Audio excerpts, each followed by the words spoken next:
and welcome to another episode of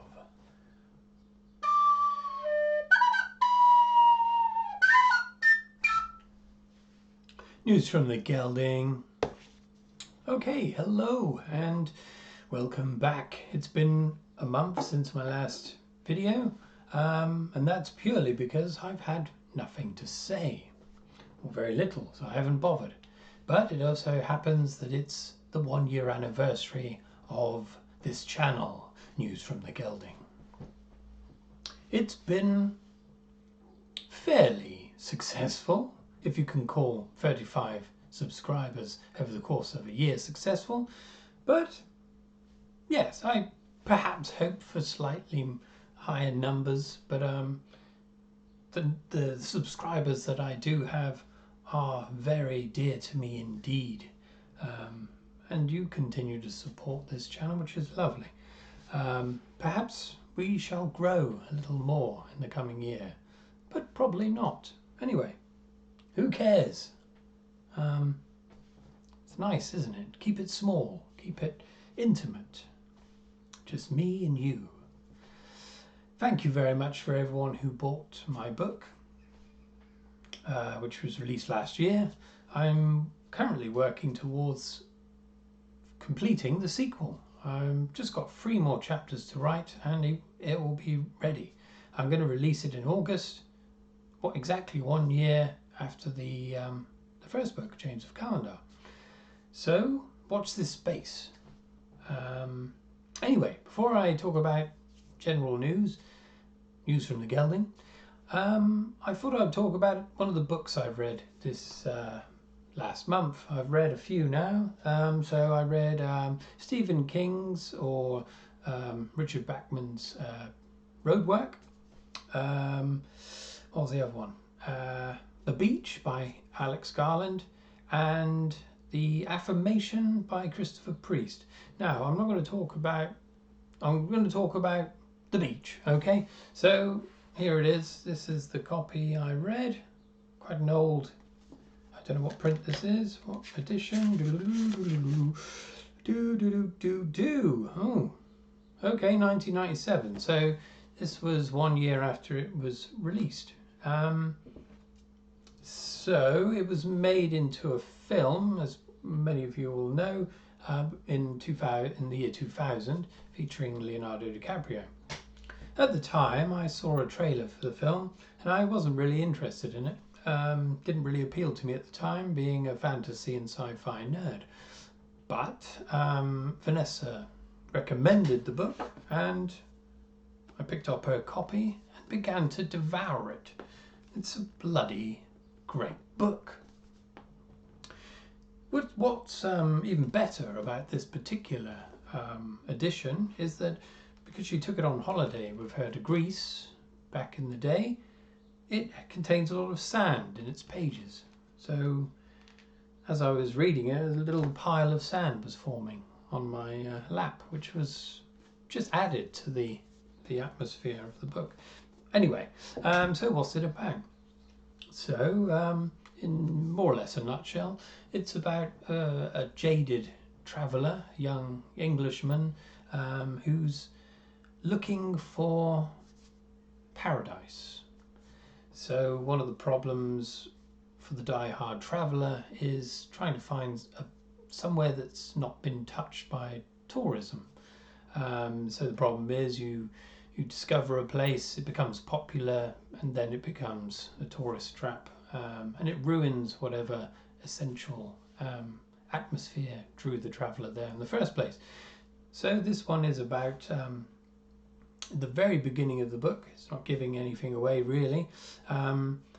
The man staying in the hostel room next to the protagonist commits suicide in the night, but not before drawing a very detailed map of how to get to paradise, some hidden beach in Thailand. So, along with a French couple, they go in search of this beach, which they find. But it's no small feat getting there. It's in a national park or national a protected marine park or something, and there's some other problems there as well. It's a fairly dark story, and it's narrated by this chap, and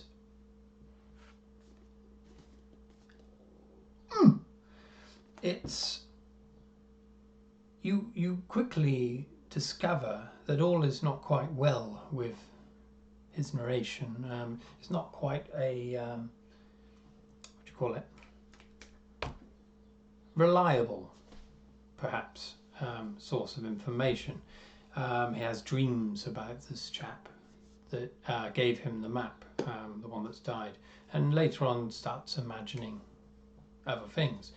But it was dealt with in such an amazing way, and this was Alex Garland's first book. I think it was only 28 perhaps when he released it. And it's incredible. I mean, it really is amazingly written, brilliantly paced, and it's chopped up into quite short chapters that keeps it just rolling on really nicely. I totally nailed this book. Normally I'm quite a slow reader, but I chomped for it.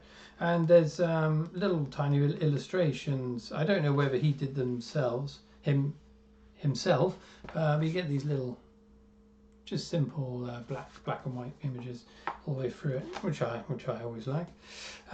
Terrible review, I know, but I would strongly recommend it. If you've seen the film, I imagine it's quite different to it. I just saw the trailer again yesterday just to see if I recognised any of the book in it, and they've played fast and loose, I think, with the book. Certain things happen in different ways, but just to keep, just for the benefit of the film, I imagine.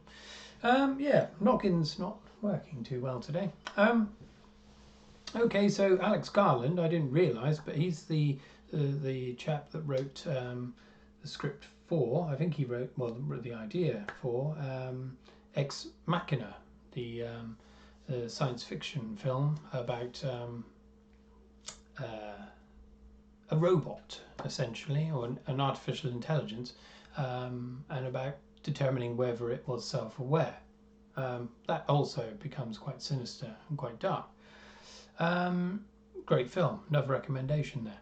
He also wrote the short series, which I saw on the BBC iPlayer recently, called Devs, which again deals with AI and the creation of a simulation of a deterministic universe, our universe, trying to using it to extrapolate the future and the past, so you could see the past and the future.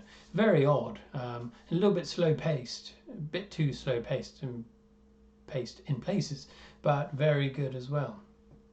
Anyway, that's enough of that for now. Terrible, I know.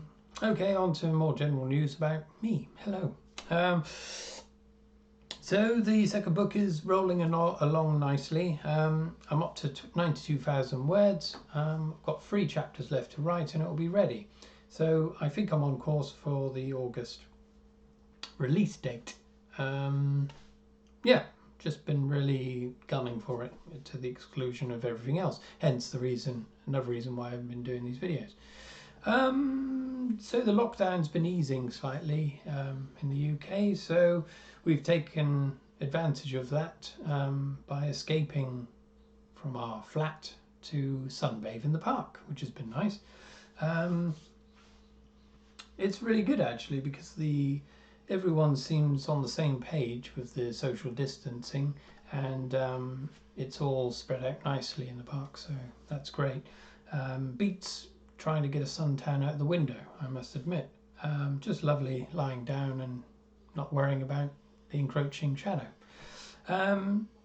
The other 2 days ago we were in the park and I had a bloody massive migraine. You might know I do suffer from them from time to time. I think this one had been building for a few days. I've had this persistent headache that just wouldn't go away, and then I had the dreaded flashing light in my eye.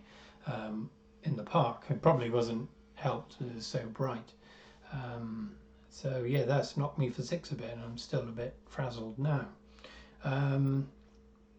Strangely though, I mean, this is just an aside, but I had this weird vision of a game, an old game I played more than 30 years ago.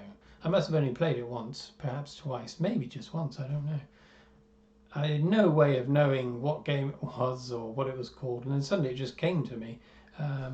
I looked it up online, and yeah, it was the game I remembered. So perhaps, yeah, strange things happen with migraine. Yeah. Okay. Anyway, that's about it for now. I may do another video next week, but I may not. If not, I think I'll probably do one on my other channel for the my retro retreat. So if you want to check that out, you can. I'm planning on doing a point and click adventure for next week, I think. So if you want to join me, you're more than welcome. Right, okay. Thanks again for everyone who's followed me over the year, and I shall go forth from now, hopefully a bit more regularly, and yeah, let's see what happens. Hopefully the second book will start a fire up the ass of this thing and people will start buying it. Who knows? As it stands, I think I've sold about 30 copies of the first book, which is no good at all, but we shall see. Stay positive. Yeah. Okay, so right, let's leave it there, and all that's left to say is cheerio.